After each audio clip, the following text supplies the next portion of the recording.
Nós iniciamos a edição de hoje do Jornal Abre Aspas falando sobre um caso que ocorreu lá em Pernambuco, mas que ganhou uma repercussão nacional e acendeu um alerta diante aí entre pais e professores, né? Na última sexta-feira, alunos da Zona Norte do Recife foram socorridos pelo SAMU durante uma crise coletiva de ansiedade. Os estudantes relataram instabilidades como choro excessivo, falta de ar e tremor. As imagens viralizaram na internet mostrando as crianças deitadas no chão enquanto eram atendidas pelas equipes do SAMU, né, pelos socorristas. E a gente vai conversar sobre esse assunto justamente para alertar os pais e entender um pouquinho mais sobre como acontece uma crise de ansiedade, como controlar isso. Nós estamos ao vivo com a Cláudia Fabiana de Jesus, que é psicóloga da Rede Municipal de Saúde de Taubaté, para falarmos mais sobre essa questão. Quem participa também conosco da entrevista de forma remota é o jornalista José Guilherme Ferreira. Cláudia, eu queria já agradecer, desejar a você um bom dia e já perguntar, é claro que a gente tem acompanhado essa notícia lá de Pernambuco e há muita especulação em torno do que poderia ter gerado essa crise coletiva entre os alunos, né? Mas quais são os gatilhos, Cláudia? Quais são o que pode provocar situações que podem provocar uma reação igual ao que ocorreu lá em Pernambuco? Bom dia. Bom dia. Eu acho essa questão do tema da ansiedade, né?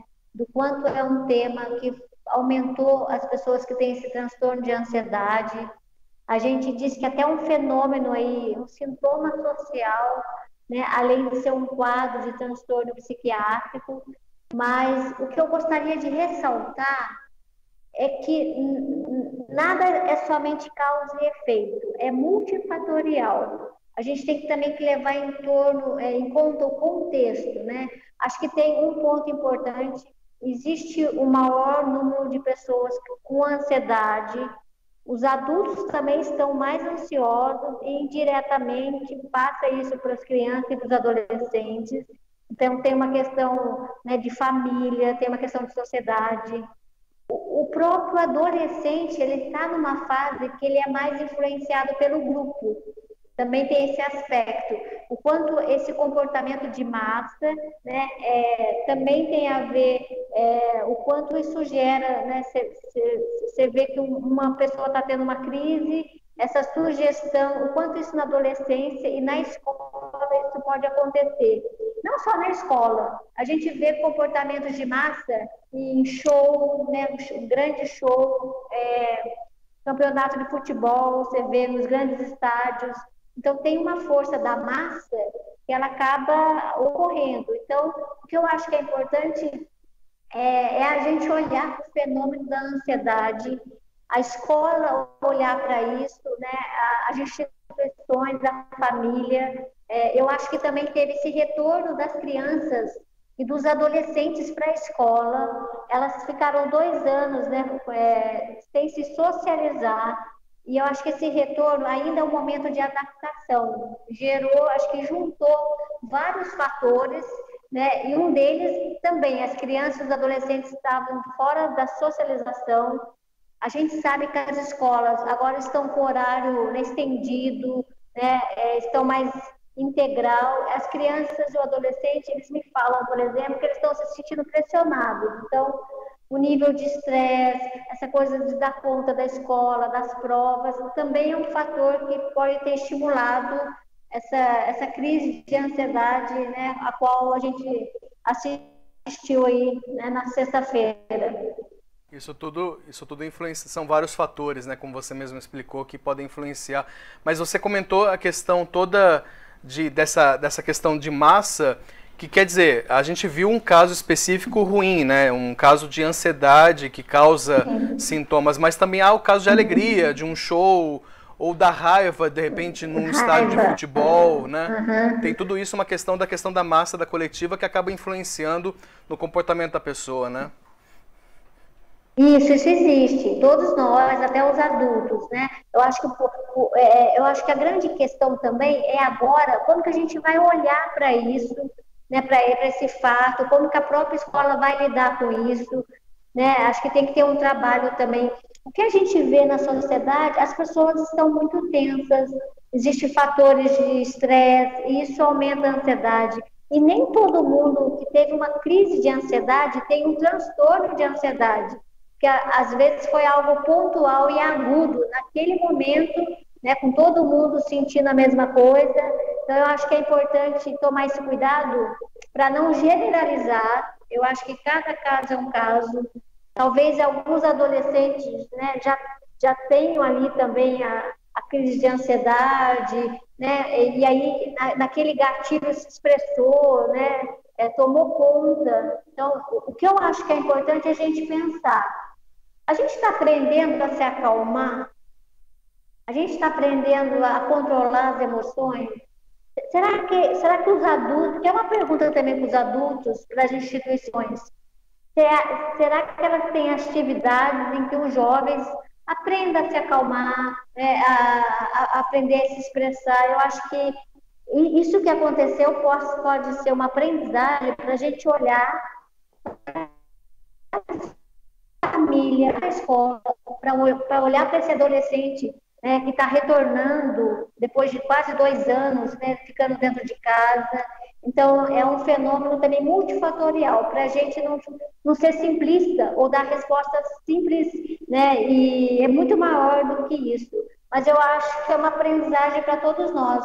Né, o que cada instituição pode criar como espaços de cuidado, promoção de saúde, e a gente precisa aprender a se acalmar quando vem uma crise também. Então, eu acho que é para todos nós pensar em como a gente está vivendo. Eu vou incluir aqui o Zé Guilherme na entrevista. Zé, por favor. Bom dia, Cláudia. Bom dia. Eu gostaria de saber o seguinte: nesses casos, a terapia é individual ou ela pode ser uma terapia em grupo, né? Como é que você vê essa questão da terapia? Porque nos casos mais graves tem que partir para um atendimento da psicologia, não é?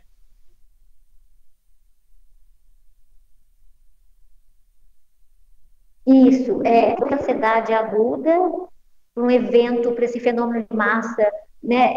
Diferente de uma pessoa que tem transtorno de pânico, né? Que tem um transtorno de ansiedade. Aí esses casos, de alguma forma, a indicação é passar no psicólogo, se precisar um tratamento farmacológico, passar no psiquiatra, né? E fazer todo um trabalho de enfrentamento disso e olhar para isso. O que está por trás dessa ansiedade, né, que virou um transtorno? E aí é um caso mais individualizado, que precisa, né, a pessoa também querer passar por esse tratamento. Agora, o que aconteceu na escola, acredito que é importante a própria escola, talvez, fazer alguns encontros, por exemplo, com a escola geral, não só com quem passou, né, pela experiência ali de grupo, mas para todos os alunos, fazer um trabalho, né, às vezes até de grupos pequenos, e entre eles mesmo na sala, poder conversar sobre isso. O que gera estresse, né? Os alunos poderem falarem desse retorno à escola, o que está difícil. Os alunos precisam ser ouvidos. Eu acho que é aí que está. Hoje a gente tem uma tendência de falar menos do que sente, ou guardar, ou reprimir. Eu acho que isso teria...